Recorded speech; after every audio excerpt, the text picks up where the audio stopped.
నమస్తే తెలుగు రాజ్యంకి స్వాగతం. నేను సంధ్య. దశాబ్దాలుగా మంగళగిరి ప్రజలను వెంటాడుతున్న భూ హక్కుల సమస్యలకు ఇప్పుడు శాశ్వత పరిష్కారం దొరుకుతోంది.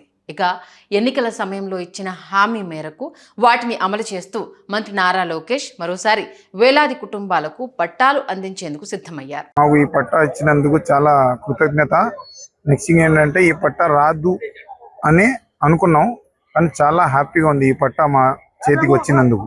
ఇక ఇప్పటికే తొలి విడతలో 3,000 మందికి శాశ్వత హక్కులు కల్పించిన ప్రభుత్వం ఇప్పుడు రెండో విడతలో మరో 3,000 మందికి పట్టాలు, ప్రాపర్టీ ఎంజాయ్మెంట్ సర్టిఫికేట్లు, దాంతోపాటు క్రమబద్ధీకరించిన పట్టాలని పంపిణీ చేయనుంది. అంతేకాదు లబ్ధిదారుల ఆనందానికి ఈ కార్యక్రమంతో హద్దే లేకుండా పోయింది. మన లోకేష్ మాట నిలబెట్టుకున్నారు అంటూ వారు వ్యక్తం చేస్తున్న అభిప్రాయాలు ఇప్పుడు సోషల్ మీడియాలో చక్కర్లు కొడుతున్నాయి. మంగళగిరి నియోజకవర్గంలో దశాబ్దాలుగా ప్రభుత్వ, అటవీ, దేవాదాయ భూముల్లో నివసిస్తున్న వేలాది కుటుంబాలు భూ హక్కులు లేక ఎన్నో ఇబ్బందులను ఎదుర్కొంటున్నాయి. ఆస్తులను విక్రయించలేక, వారసులకు బదిలీ చేయలేక, బ్యాంకు రుణాలు పొందలేక వారంతా ఇబ్బందులు పడ్డారు. ఈ సమస్యకు శాశ్వత పరిష్కారం చూపిస్తూ మంత్రి నారా లోకేష్ జూలై 21, 22 తేదీల్లో మన ఇల్లు మన లోకేష్ కార్యక్రమం ద్వారా రెండో విడతలో సుమారు 3,000 మందికి శాశ్వత పట్టాలు, ప్రాపర్టీ ఎంజాయ్మెంట్ సర్టిఫికేట్స్ని పంపిణీ చేశారు. ప్రాపర్టీ ఎంజాయ్మెంట్ సర్టిఫికేట్లు పంపిణీ చేయనున్నారు.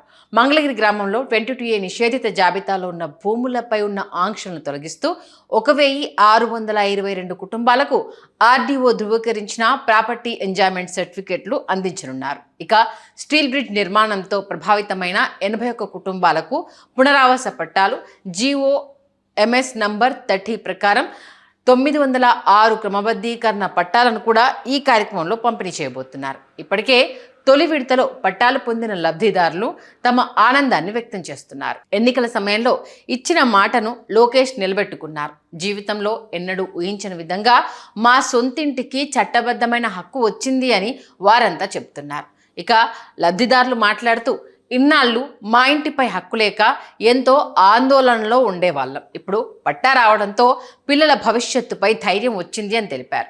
మా జీవితానికి ఇది భరోసా.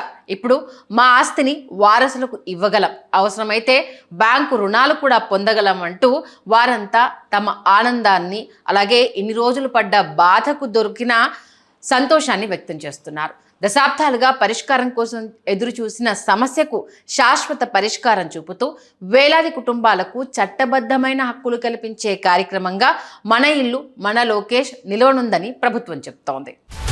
హలో, తెలుగు రాజ్యం ఛానల్ చూస్తున్నారా? సామాజిక, రాజకీయ, జీవన చిత్రణే తెలుగు రాజ్యం. అతిశయోక్తులు, అసత్యాలు ఉండవు. రాజకీయ కోణం కాదు, ప్రజా కోణమే కొలబద్ద. తెలుగు రాజ్యం వీక్షణ మీ ఉత్తమ అభిరుచికి నిదర్శనం.